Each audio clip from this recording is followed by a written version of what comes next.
हरे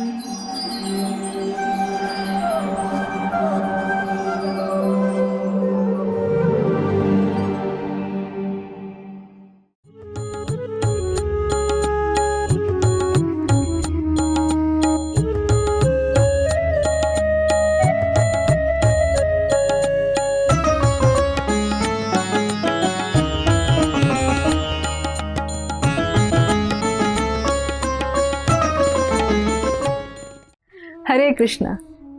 आज के कार्यक्रम में आप सभी का हार्दिक स्वागत है। हमारे वक्ता हैं श्रीमान प्रशांत मुकुंद प्रभु जी। प्रभु जी ने दिल्ली विश्वविद्यालय से इंडस्ट्रियल केमिस्ट्री में ग्रेजुएशन करने के पश्चात symbiosis institute of business management से MBA किया है। प्रभु जी कॉरपोरेट व मीडिया के विभाग में भी कार्य कर चुके हैं। श्रीमान प्रशांत मुकुंद प्रभु जी इस्कॉन के संस्थापक आचार्य भक्ति वेदांत स्वामी श्रील प्रभुपाद के प्रिय शिष्य परम पूज्य गोपाल कृष्ण गोस्वामी महाराज के दीक्षा प्राप्त शिष्य हैं। वर्तमान में प्रभु जी इस्कॉन दिल्ली के अनेक प्रचार कार्यक्रमों यथा भगवत कथा एवं भगवन नाम प्रचार कार्य में भी अपना योगदान प्रदान कर रहे हैं। तो आइए श्रवण करते हैं श्रीमान प्रशांत मुकुंद प्रभु जी के श्रीमुख से। धन्यवाद। हरे कृष्णा। हरे कृष्णा। तो हमारी श्रृंखला चल रही है भक्ति रस का संपूर्ण ज्ञान, और आज हम चर्चा करने वाले हैं मंदिर में मिलते हैं कितने प्रकार के लोग। तो क्या मंदिर में अलग अलग प्रकार के लोग होते हैं? तो शास्त्रों में 3 प्रकार के भक्तों के बारे में वर्णन किया गया है। श्रील रूप गोस्वामी ने एक सुंदर श्लोक के माध्यम से उपदेशामृत ग्रंथ में वर्णन किया है। कृष्णेति यस्य गिरीतं मनसा द्रियेत दीक्षस्ति चेता प्राणति भश्च भजन्तमीशं शुश्रूषा भजन विज्ञम अनन्यम अन्य निंदा आदि शून्य हृदम इप्सिता संग लब्ध्या। इस सुंदर श्लोक में श्रील रूप गोस्वामी वर्णन करते हैं 3 प्रकार के भक्त होते हैं। कौन कौन से? एक होते हैं कनिष्ठ अधिकारी, एक होते हैं मध्यम अधिकारी, और एक होते हैं उत्तम अधिकारी।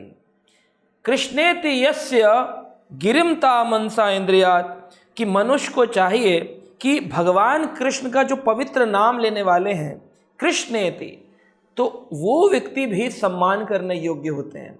अब ऐसे कई लोग होते हैं जो वीडियो देख करके, कथा सुन करके, किसी भक्त के माध्यम से कृष्ण का भजन करने लगते हैं। They start chanting Hare Krishna, they start reading Bhagavad Gita. तो क्या वो उनकी दीक्षा भी नहीं हुई है, लेकिन क्या वो भक्त सम्मान करने योग्य नहीं है? कहते हैं कृष्णेति यस गिरिम, अगर कोई व्यक्ति भगवान का इस प्रकार से शब्द नाम उच्चारण कर रहा है तो वो सम्मान करने योग्य है, उसको कनिष्ठ अधिकारी कहा जाता है। वो उस व्यक्ति के साथ भी हमें सम्मानता का व्यवहार करना चाहिए। तो यहाँ पर कई बार लोग बोलते हैं कि जब भक्त संघ की बात आती है कि हमें भक्तों का संग करना चाहिए, भक्तों का संग करना चाहिए, तो कौन से भक्तों का संग करना चाहिए? तो अगर कोई व्यक्ति इस नए व्यक्ति का संग करेंगे जिसके मन अभी पूरी तरह से अपने वश में नहीं है, जो इंस्ट्रक्शंस को पूरा फॉलो नहीं कर पा रहा है, जिसका मन लिटिल डिस्टर्ब्ड रहता है, हमेशा उद्विग्न रहता है, क्या करूं क्या नहीं करूं, इसी संशय में रहता है, अब ऐसे व्यक्ति के साथ अगर हम संग करेंगे तो फिर क्या होगा? तो ऐसे व्यक्ति को हमें प्रेम देना चाहिए, ऐसे व्यक्ति के साथ हमें प्रेम का व्यवहार करना चाहिए, उसको हमें उपदेश देने चाहिए और उसको भक्ति में आगे बढ़ाने का प्रयास करना चाहिए। तो ये होते हैं एक जिन्हें कहते हैं कनिष्ठ अधिकारी। दूसरे प्रकार के होते हैं जिन्हें कहते हैं मध्यम अधिकारी, यानी कि वो भक्ति के अब मध्यम स्तर तक आ चुके हैं।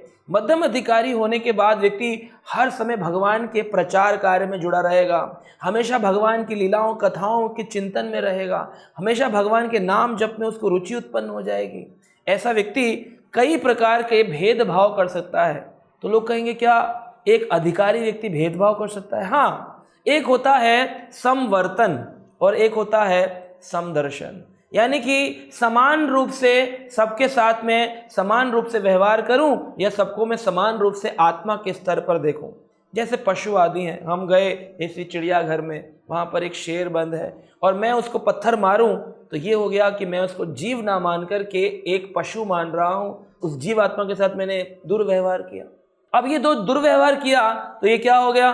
मेरा समदर्शन नहीं है, मैं उसको नीचा मान रहा हूं। जबकि भगवत गीता क्या कहती है? भगवत गीता के अंदर भगवान श्री कृष्ण कहते हैं, ब्राह्मणे गवि हस्तिने शुनी चाहे पाश पाकिचा पंडिता समदर्शिनः।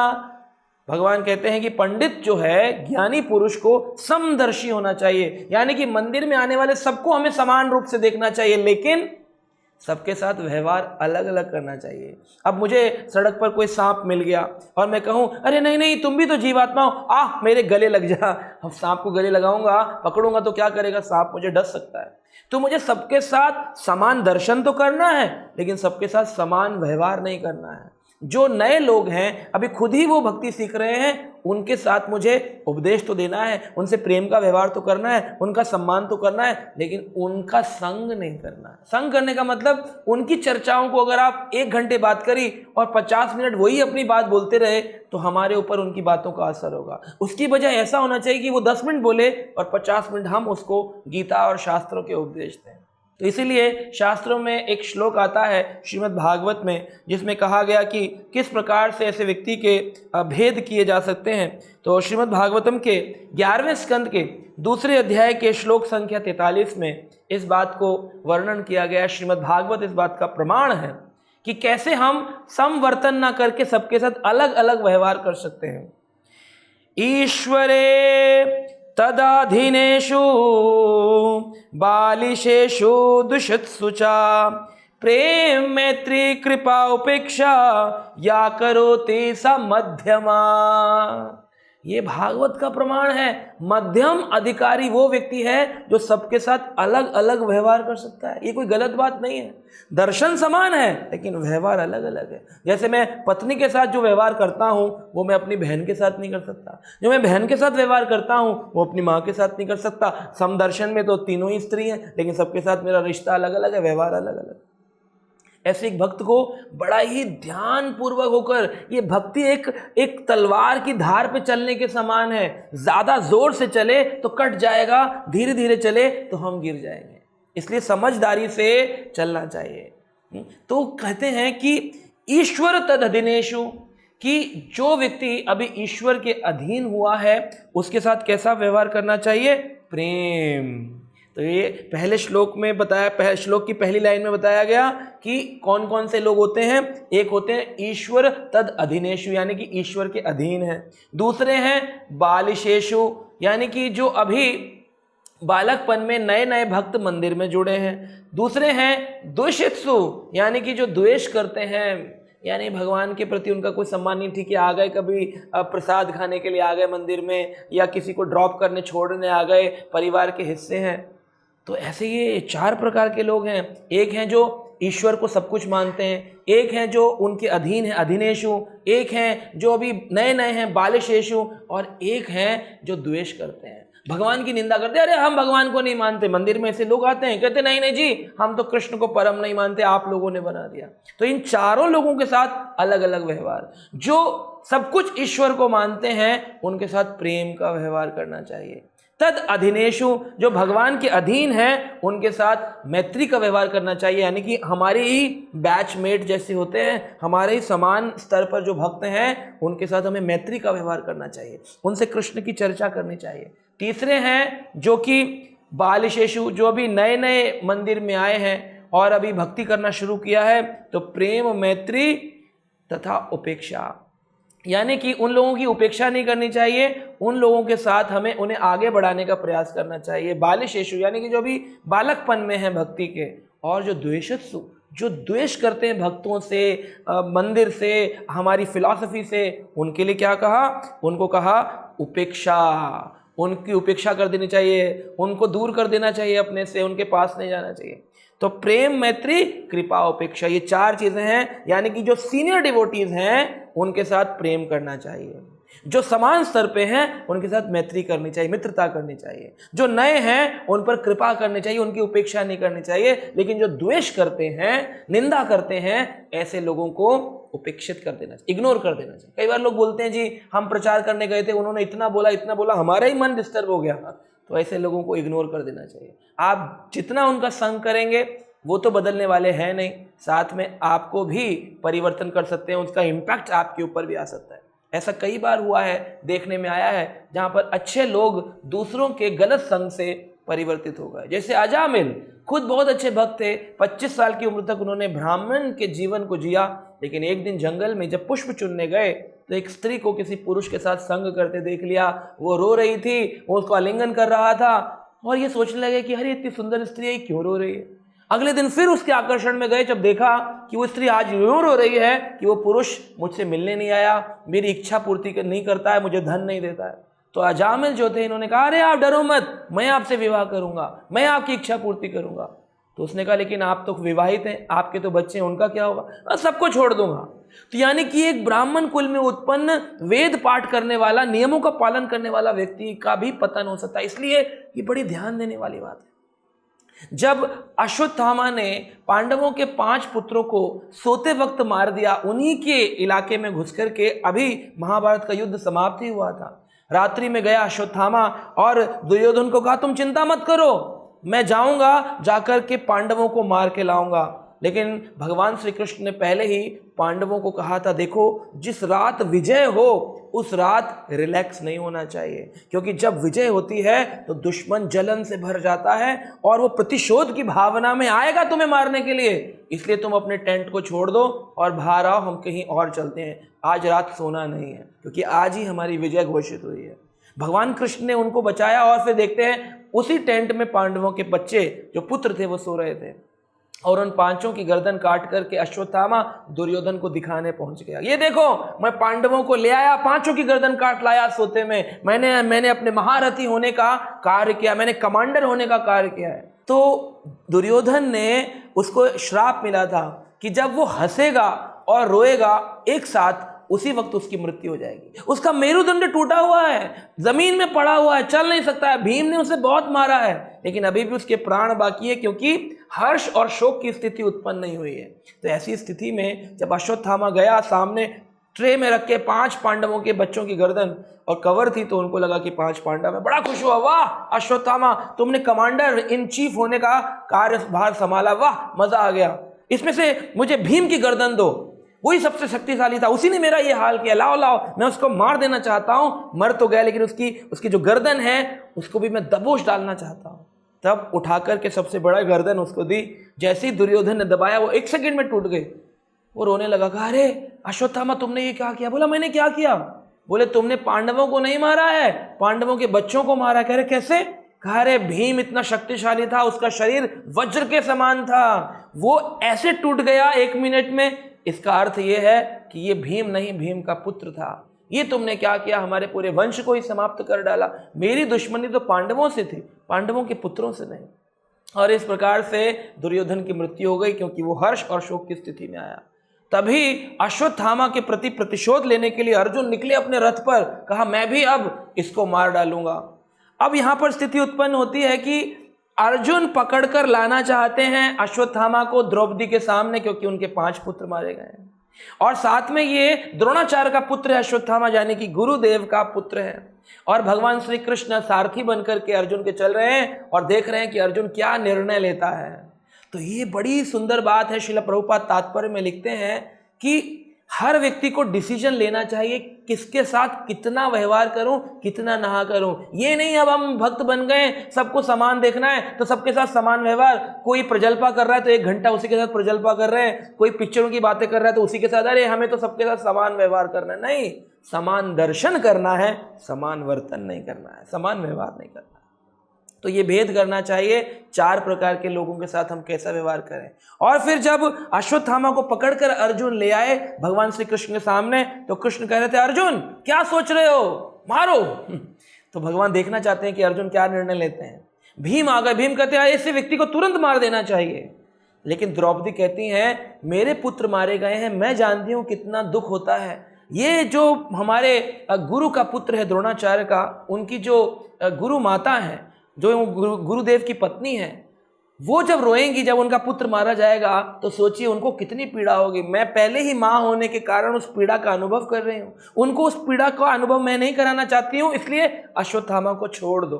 तो श्रील प्रभुपाद लिखते हैं कि जो द्रौपदी हैं वो इमोशनल लेवल पर डिस्क्रिमिनेशन नहीं कर पा रही हैं। वो एक व्यक्ति जिसने गलत कार्य किया उसको छोड़ देने की बात कर रही हैं, क्योंकि वो इमोशनल बैकग्राउंड पर है। इसलिए इमोशनल बैकग्राउंड पे नहीं, शास्त्र चक्षुषः, शास्त्र के नियमों के अनुसार हमको दंड दें या न दें, किसके साथ कितना व्यवहार करें, ये देखना चाहिए। ये भक्तों के लिए बहुत बड़ी शिक्षा है, जो कि भागवत के द्वारा या इन ग्रंथों के द्वारा हमारे गोस्वामियों ने, हमारे आचार्यों ने हमको प्रदान करी है। तो इसको बड़े ही ध्यान से हमें देना चाहिए कि इसके साथ कितना व्यवहार करें। तो द्रौपदी कह रही थी छोड़ दो, अर्जुन कह रहे थे मार दूं, भीम कह रहे थे अभी मार दो, तुम नहीं मारोगे तो मैं मार दूंगा, और भगवान कृष्ण बैठ के देख रहे थे निर्णय क्या होगा। तो भगवान कृष्ण ने देखा, बड़ी सरलता से अर्जुन ने एक निर्णय लिया, कहा हम ऐसा कार्य करते हैं जिसमें ना तो ये मरे और ये मर भी जाए। यानी कि जब किसी व्यक्ति की इज्जत चली जाती है तो वो मरने समान हो जाता है। तो जो ये द्विज बंधु था, यानी कि ब्राह्मण के घर में उत्पन्न हुआ लेकिन ब्राह्मण के कर्तव्य नहीं निभाता था, ऐसा जो व्यक्ति था, उसके बाल काट दिए और उसकी मूंछ काट दी, आधी दाढ़ी काट दी, आधी मूंछ काट दी, बुरा हाल कर दिया। और मस्तक में जो मणि थी, जिसके कारण उसको इतना प्रताप था, इतना शक्तिशाली था, वो मणि भी अपनी तलवार से बाहर निकाल ली, रक्त प्रवाह होने लगा। ऐसी स्थिति अर्जुन ने उत्पन्न कर दी। भगवान कृष्ण बड़े प्रसन्न हुए कि मैंने अर्जुन को गीता सुना के कुछ गलत नहीं किया, ये बिल्कुल सही व्यक्ति है गीता के उपदेश को आगे ले जाने वाला, क्योंकि ये निर्णय लेने में बिल्कुल सही है। तो निर्णय लेना ये बहुत बड़ी पावर है, डिसीजन मेकिंग पावर। ये वही कर सकता है जो व्यक्ति के अंदर भेदभाव देख सकता है कि ये अभी नया है, ये मध्यम है, ये पुराना है, ये द्वेषी है, इससे कितनी बात करनी है, कितनी नहीं करनी है। ऐसा जो कर सकते हैं वो मध्यम अधिकारी कहलाते हैं। तो श्रील प्रभुपाद कहते थे, अगर कोई व्यक्ति उत्तम अधिकारी स्तर पे भी हो, उसे मध्यम अधिकारी स्तर पर आकर प्रचार करना पड़ता है। क्यों? क्योंकि प्रचार आप किसको करोगे? जब आप भेदभाव देखोगे कि भाई ये भक्ति नहीं करता है, ये भगवान को नहीं जानता है, तभी तो उसको शिक्षा दोगे। जो ऑलरेडी उत्तम अधिकारी स्तर पर हो, जो सबको ये मानता है अरे ये तो भगवान के दास हैं, जीवात्मा तो भगवान की नित्य दास है, जीवेरे स्वरूप होए कृष्णेर नित्य दास, इनको मैं क्या शिक्षा दूंगा, मैं तो पतित हूं। तो ऐसा व्यक्ति तो ज्ञान नहीं दे सकता। इसलिए अगर कोई उत्तम अधिकारी स्तर पे भी हो, उसको प्रचार करने के लिए मध्यम अधिकारी स्तर पर आना पड़ता है। तो उत्तम अधिकारी के कुछ लक्षण शास्त्रों में दिए गए, जो कि हम देख सकते हैं। उत्तम अधिकारी के विशेष लक्षण होते हैं, वो दोष नहीं देखता किसी का। अगर किसी के अंदर कोई गलती भी हो तो वो कहेगा नहीं नहीं इसकी गलती नहीं है, ये समय इसका ठीक नहीं चल रहा है, ये डिसीजन नहीं ले पाया, लेकिन ये व्यक्ति ठीक है। तो क्रिश्चियन कम्युनिटी में भी कहते हैं hate the sin not the sinner. उस व्यक्ति से हेट मत करो जिसने गलत काम किया है, उसकी गलतियों से हेट करो कि ये कार्य गलत किया है। और भगवान भी गीता में कहते हैं कि अगर किसी ने गलती से कोई गलत काम कर भी दिया हो, लेकिन अगर वो भजन करता रहता है तो उस व्यक्ति को साधु ही मानना चाहिए। भगवान गीता में कहते हैं 9वें अध्याय में, अपि चेत सुदुराचारो भजते माम अनन्य भाक साधुरेवं ही मंतव्य सम्यक व्यवस्थितो हिसा। अगर सम्यक रूप से वो भजन में लगा हुआ है, उसने अपि चेत सुदुराचारो, दुराचार भी नहीं, सुदुराचार अति जघन्य पाप भी कर दिया हो, लेकिन अगर वो भक्ति कर रहा हो तो उस व्यक्ति को भगवान कहते हैं साधुर एव ही मंतव्योम। मैं तो साधु मानता हूं, कृष्ण कहते हैं, बाकी तुम्हारे ऊपर। अगर अब आप कृष्ण के मन में अपना मन मिला दें, उस व्यक्ति को साधु मानते रहें कि चलो गलती हो गई, पुरानी कुछ प्री कंडीशनिंग होगी, कुछ पुरानी आदतें होंगी, गलती हो गई तो ठीक है। लेकिन अब आप निंदा करने लगे, देखो ऐसा है वैसा है, तो आपको दोष लगेगा। भगवान कह रहे मेरी गलती नहीं, मैं तो उसको साधु ही मानूंगा, तुम अगर निंदा करोगे तो तुम फंस जाओगे। तो इसलिए गलती जो है, दोष देखने की दृष्टि जब खत्म हो जाती है, तो ये स्तर है उत्तम अधिकारी का स्तर। उत्तम अधिकारी को शास्त्रों में पारंगत हो जाता है, शास्त्रों के मर्म को समझ जाता है और अपने अनुगत लोगों को शास्त्र के मर्म प्रदान कर सकता है। राग और द्वेष से परे हो जाता है, ना ही किसी से बहुत अटैच होता है, ना ही किसी से द्वेष करता है। सबके लिए वो कहता है बस सब भगवान के अंश हैं, इस संसार में एक ही है व्यक्ति जो सबसे खराब है, और वो कौन है? मैं हूं। वो ऐसा बोलता है। उत्तम अधिकारी कहता है मैं निकृष्ट हूं, और कनिष्ठ अधिकारी जो अभी नया है वो कहता है मैं उत्तम हूं, क्योंकि उसको लगता है अरे अरे मैं माला करने लगा हूं, बाकी संसार के लोग तो अभी सिगरेट शराब ही पी रहे, मैं तो चैंटिंग करता हूं। तो वो अपने को उत्तम मानने लगता है। लेकिन जो उत्तम स्तर पे पहुंच जाएगा भक्ति के, वो कहेगा मैं तो कनिष्ठ हूँ, मुझे तो भक्ति करने नहीं आती है।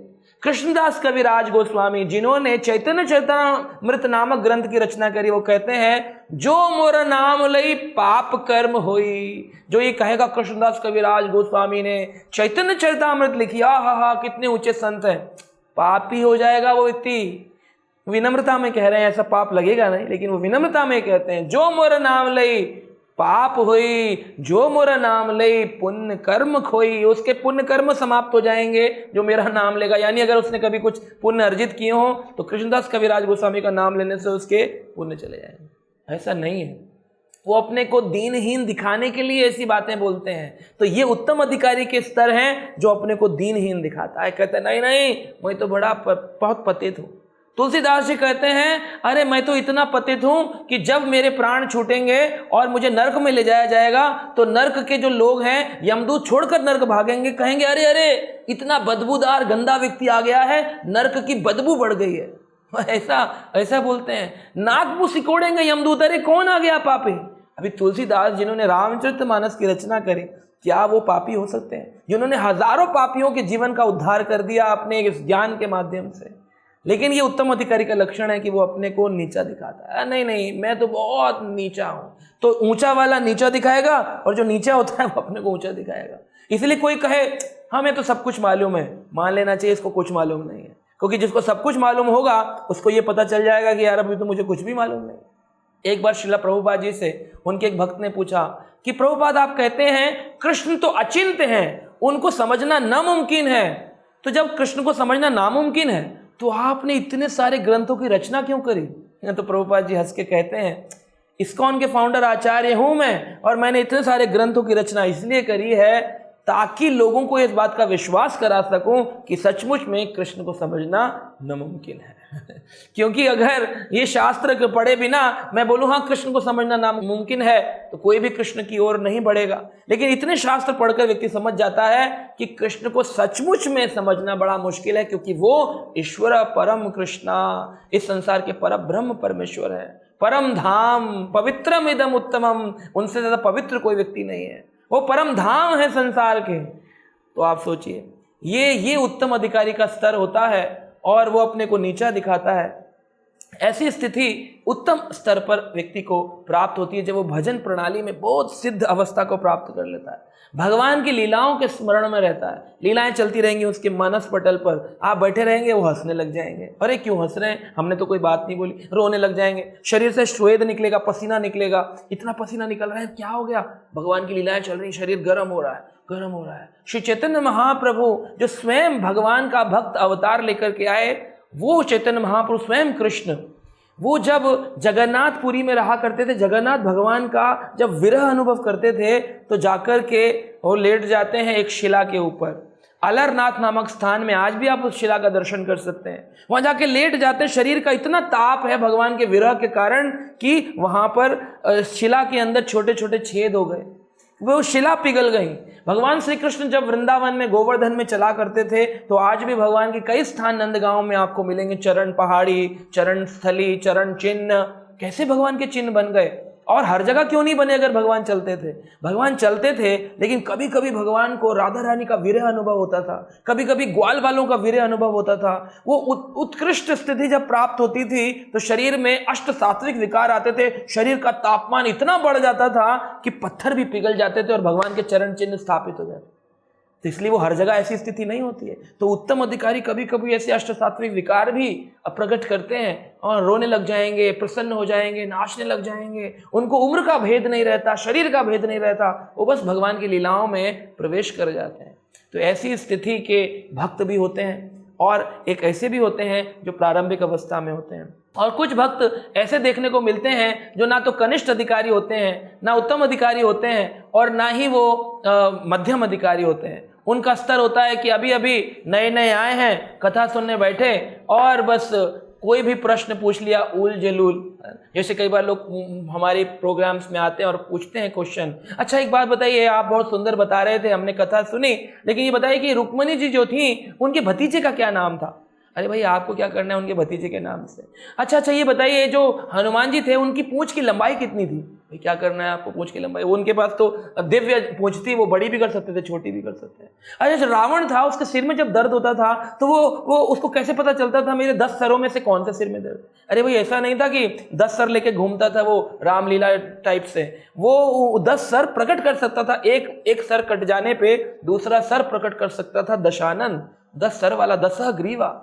तो शास्त्र का ज्ञान ना होकर के उलझुल क्वेश्चन पूछते हैं। एक बार ऐसे एक शिष्य थे, अपने गुरुजी के पास गए और गुरुजी ने उनको गीता का उपदेश देना चाहा, और गुरुजी ने उपदेश के समय गीता महात्मा का एक श्लोक पढ़ा और वो कहते हैं, सर्व उपनिषदो गावो दुग्धा गोपाल नंदना। ये श्लोक सुना रहे थे, सारे उपनिषदों का सार है भगवत गीता, ये गाय के समान है। और दुग्धा गोपाल नंदना, जो गोपाल नंदन है वो स्वयं कृष्ण ग्वाल बाल बनकर इस गाय को धो रहे हैं, इस ज्ञान को दे रहे हैं। और किसको दे रहे हैं? वत्स रूपी पार्थ वत्स, पार्थ जो है, अर्जुन जो है, वो बछड़ा बन करके इस दूध का पान कर रहे हैं। और बाकी संसार के लोग जो गीता का ज्ञान लेंगे, ये वो हैं जो बछड़े का बचा हुआ दूध पीते हैं, गाय का दूध पीते हैं। तो गीता हो गई गाय, अर्जुन हो गए बछड़े, कृष्ण हो गए ग्वाले जो दूध निकाल रहे हैं, और संसार हो गया जो दूध का पान कर रहा है।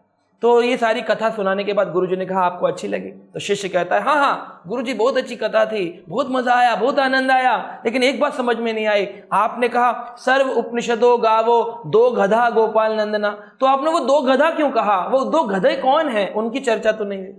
गुरुजी बोले मैं दुग्धा बोल रहा था, ये 2 गधा बोल रहा है, ये सुन ही नहीं रहा ध्यान से। तो उन्होंने कहा वो 2 गधे तुम जानते हो कौन थे? बोले कौन? बोले एक तुम और एक हम इसलिए कि तुमको समझाना चाह रहे हैं, और तुम इसलिए क्योंकि हमारे समझाने पर भी समझ नहीं पा रहे हो। तो ऐसे भी लोग मंदिर में आते हैं, लेकिन ये किसी अधिकारी स्तर पर नहीं होते हैं। लेकिन जो भक्ति की प्रणाली में है, जो भगवान का नाम जप करते हैं, वो कनिष्ठ अधिकारी होते हैं। जो भक्ति के प्रोसेस में है, मध्यम अधिकारी जो होते हैं वो भेद करना जानते हैं, प्रचार कार्य करते हैं। जो उत्तम अधिकारी होते हैं वो भगवान की लीलाओं में रहते हैं, किसी में दोष दृष्टि नहीं रखते, उत्तम स्तर पर रहते हैं, अपने को सबसे नीचा मानते हैं। इस तरह के भक्त आप मंदिर में देखें तो बड़ी सरलता से इस ज्ञान के माध्यम से आप भेद कर सकते हैं, हमें किसके साथ कितना मिलना है, किसके साथ कितना नहीं मिलना है। आशा करते हैं आप इसे समझेंगे, अपने जीवन में अपनाएंगे और अपना जीवन आनंद से जिएंगे। हरे कृष्णा। ऐसे ही और भक्तिमय कार्यक्रमों के लिए देखिए हरे कृष्णा टेलीविजन, और इसे प्राप्त करने के लिए आप अपने केबल अथवा DTH ऑपरेटर से संपर्क करें तथा और अधिक जानकारी के लिए आज ही डायल करें 7666 839 839।